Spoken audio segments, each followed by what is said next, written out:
Hi, students. Today is a lecture that is not what we typically would have, um, especially in this course. But I think it's vitally important, and we can definitely link into different concepts, and I will moving forward. Today, some of you woke up and honestly, with COVID, you're not even sure what day it is of the week, let alone of the month. So I am here to talk about 9/11. 19 years ago, our nation came under attack, and we say we will never forget. And that was the general consensus of our nation following the attacks is we will never forget. But the majority of you were born after 9/11. Therefore, it's just a piece of history. You know what happened, but unless it touched your family in a certain way, or your family has talked about it, simply that, a piece of history. And so today I'm going to share what my experience was of 9/11 because I think it's critically important that we never forget. And the only way we don't forget is by telling the story. So I'm going to start with some footage, and it's difficult. You might have seen footage from that day. You may have seen pictures. Perhaps not. This is an account from the air traffic control tower that day.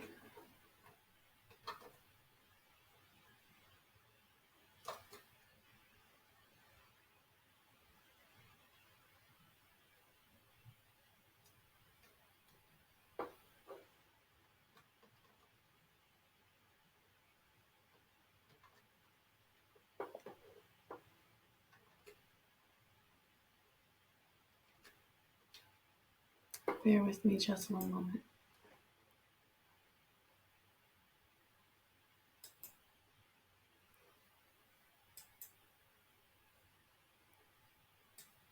American 11, are you trying to call? The cockpit is not answering the phone. Our number one has been staffed, and our five has been staffed. Airport call from Washington. I am in a situation with American 11, a possible hijack. What's going on, Betty? The crash is erratic again. Very erratic.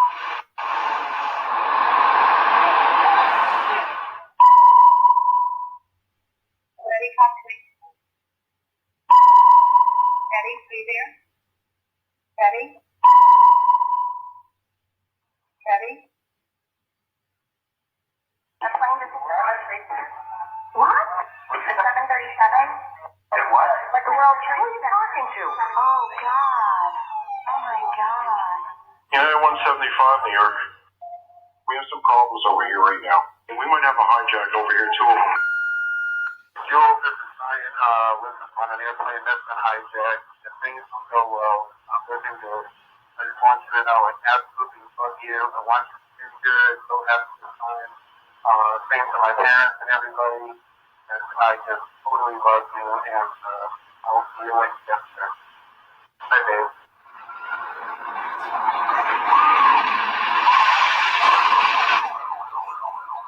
What are those people gonna do? All the elevators are blocked out. Oh my God! So both towers are now. Okay, I got an aircraft there southeast of the White House. Crystal City, just north of Crystal City. Just to the north of your town. Yeah, stop all departures. I got this guy hit. You know from CNN. God damn, I can't protect my NCA. United 93, that traffic for you is 1 o'clock, 12 miles eastbound 370. Negative contact, we're looking, United 93. United 93, Cleveland, if you hear the center ident. I got that piece of dock. You remain to be. You have the ball for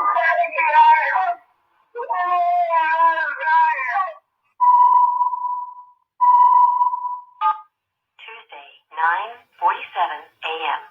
Hi, babe. baby, you have to listen to me carefully. I'm on a plane that's been hijacked. I'm on the plane. I'm calling from the plane. I want to tell you I love you. Please tell my children that I love them very much.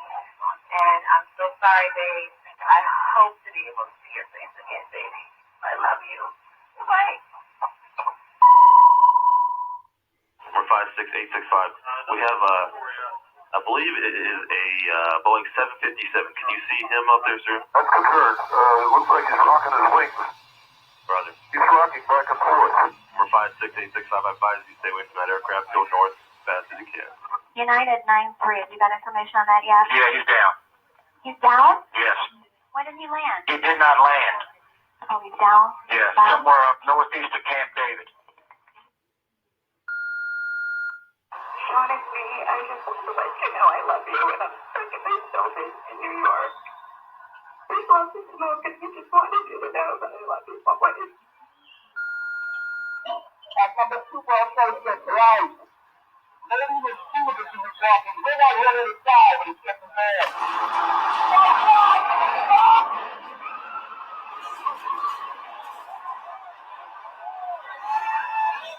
I'm on the 83rd floor. I'm gonna die, aren't I? No. Say I'm gonna die. Liv, say your prayers. We're going to think positive because you got to help each other get off the floor. Now,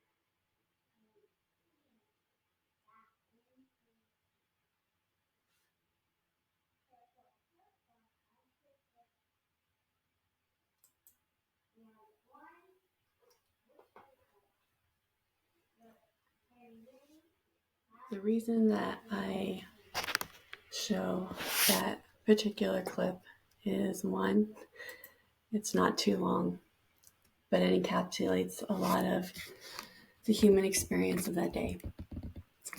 There are certain things in your life that you'll never forget. Maybe it was your first kiss. If it was a bad one, you'll probably remember it more than if it was a good one. Maybe when you found out you were going to be a big brother or big sister. Maybe it's the day that you found out that a loved one died.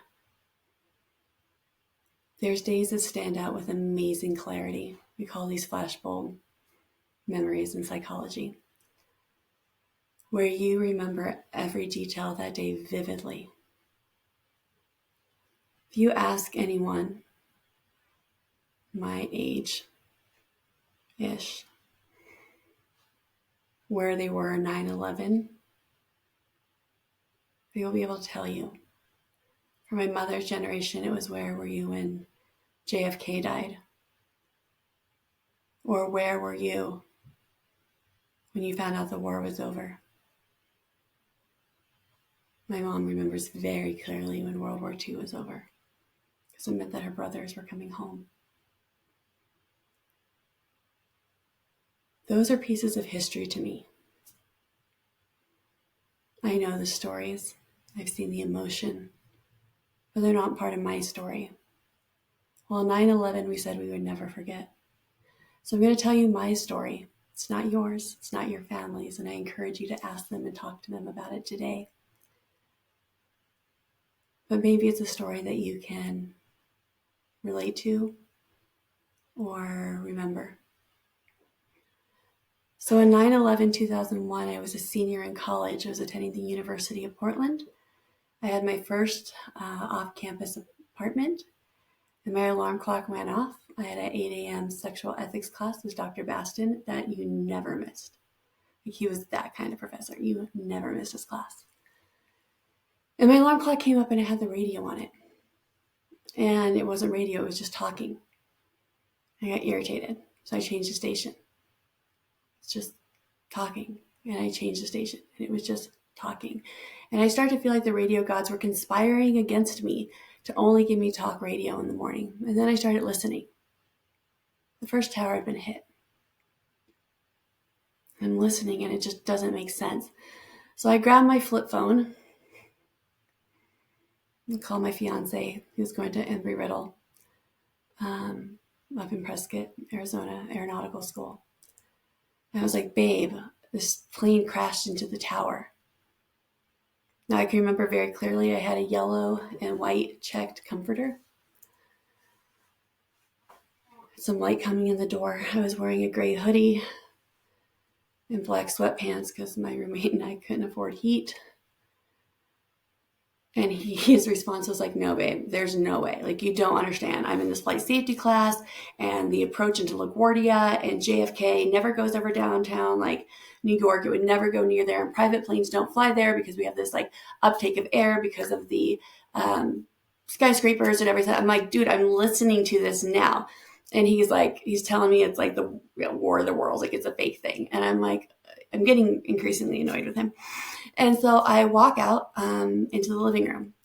Now, for those of you that are from the Northwest, sun is sometimes a rarity. And I walked into my apartment, and my apartment was up against a forest. And through the blinds, there were lights streaming through. And it was on the carpet. The carpet was light brown.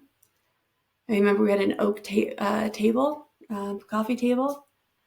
I don't remember what that room looked like any other day except for that day. I went to turn on my TV. I had to turn the knobs. I had these things called antennas off of the top. Couldn't afford cable.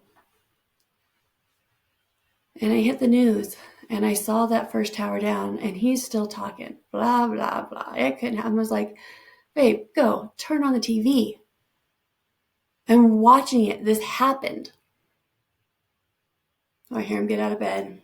He goes, he turns on the TV. And the first thing he says is an explicative. Holy, my industry has changed forever. And it was such a bizarre comment. I remember, but I didn't respond to it. I was just sitting there kind of in silence. I didn't know what to say. What do you say? And then the second tower was hit. I didn't cry. I didn't respond. I was just staring. And he said, well, there goes 4,000 people.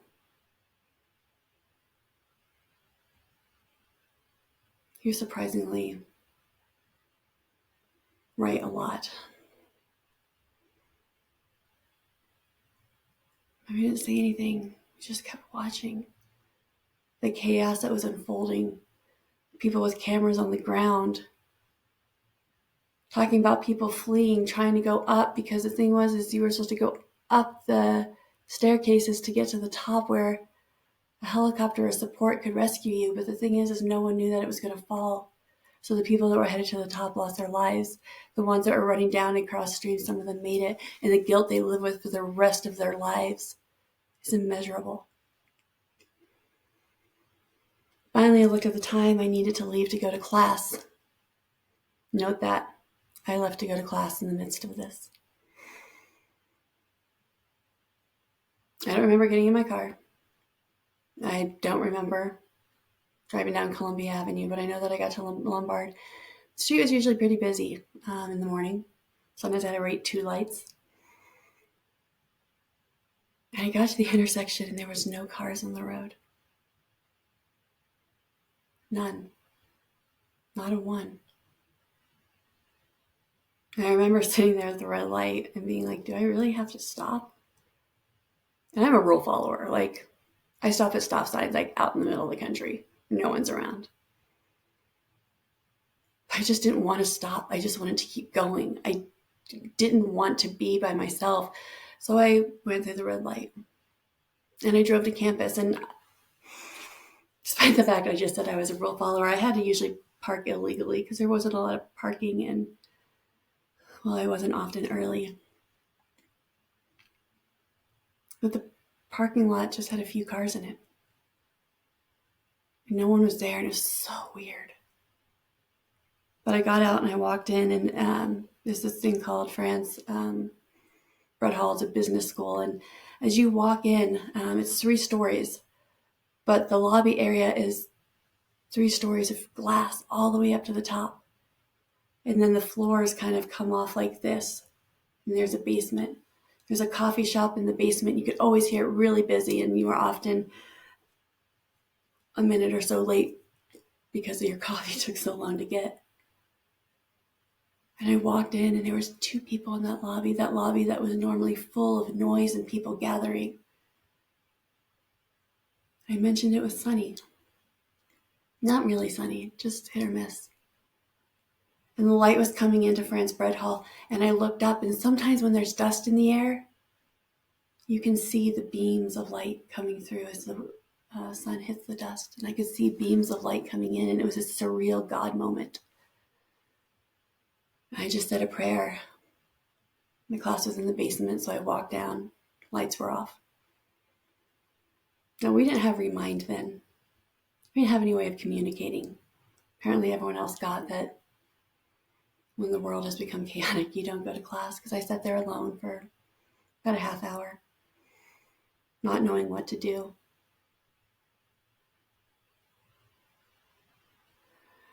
I walked over to Mailing dorm. It's a all-female dorm, 8 stories. I lived there my freshman year. My junior year, I was an RA. And in the lobby, there was a cluster of people, no more than 20, watching a TV. And again, it was a very small TV, square. They weren't talking, they weren't saying anything.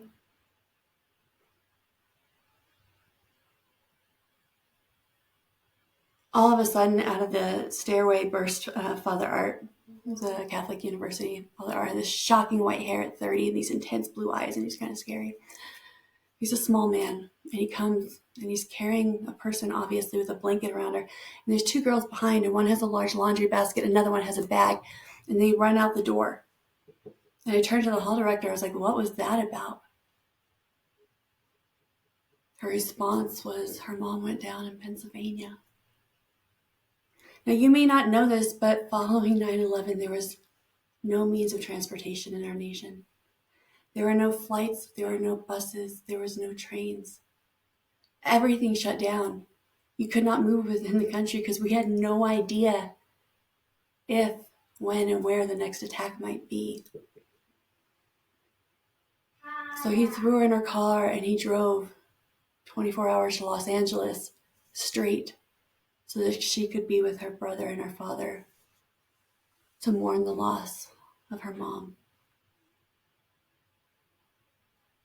At that point, I'm going to call my mom. So I walk outside. Something else you may not know either is that there was no communication. You make a phone call and it would say, all lines are busy. All lines are busy. Sometimes you just got a beep, beep, beep, beep, beep, busy signal. Something you probably never experienced. Couldn't call my boyfriend back. Couldn't call my parents. Couldn't call my siblings. I don't know what I did next. But I remember they had a chapel service 9:00 that night. I don't know how I found out about it, but I went and the entire quad was full of people. It was a candlelight vigil for those of you that have been part of those. They're just so powerful. Some people were weeping. I felt like this horrible person because I just stood there. There were no tears. I just stood there. And they asked if someone wanted to open up in prayer, and there's always that person that steps forward and asks for God's help. But no one did. And we stayed there in silence for what felt like eternity. It's probably about 15 minutes. Candles were getting really low. Someone stepped forward. I couldn't see them.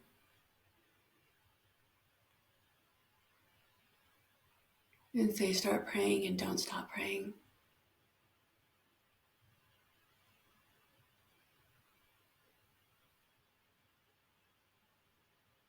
May God bless our nation. May God bless the families, our first responders, for those that we've lost and those that we will lose. And for this world that is thrust into something that we do not understand and that will certainly lead to great conflict. Pray for peace, for understanding, for forgiveness, and remove a sense of vengeance.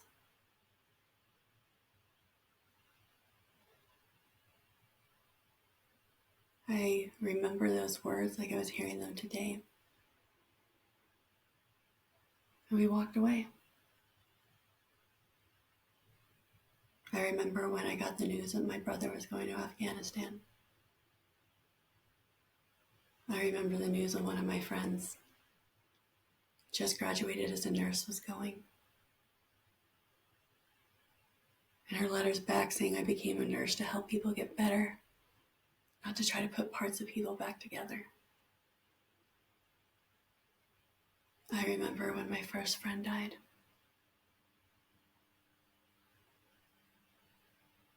I remember when my brother went to Iraq, different brother. I remember when my sister-in-law watched her baby's first Christmas from the top bunk of a tent in Afghanistan. I cried then. See, it wasn't something that just happened then. It's something that changed the world in ways I can't even explain. I didn't know terrorism before. I heard these things called like the Iran-Contra affair. I heard things, but I didn't know what terrorism is.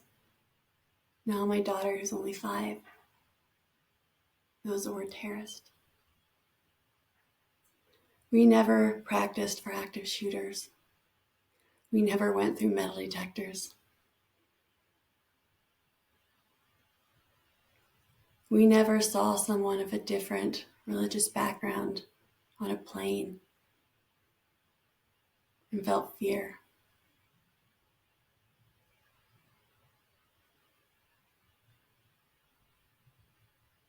We were never that person who suddenly became fearful or feared. An instructional assistant of mine, they were immigrants from the Middle East. They fled because of persecution of Christians. His parents were married on 9/11, 1984. Thinking nothing of it, they went out to celebrate their anniversary. And they commented, "It's a special day today." They said, "What? We're celebrating our anniversary."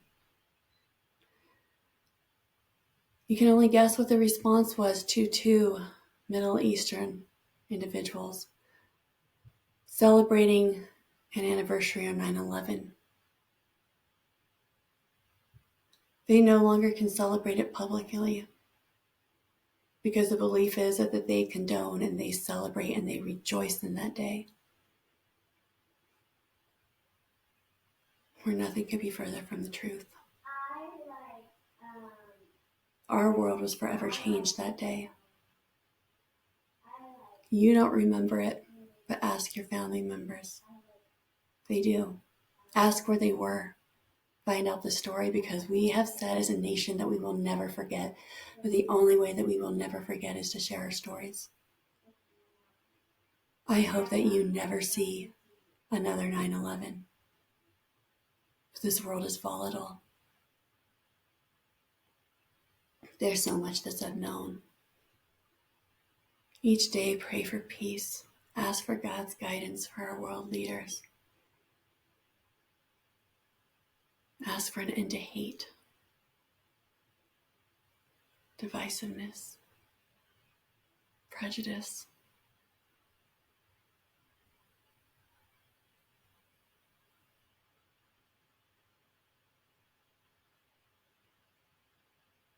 It's the only way we'll win.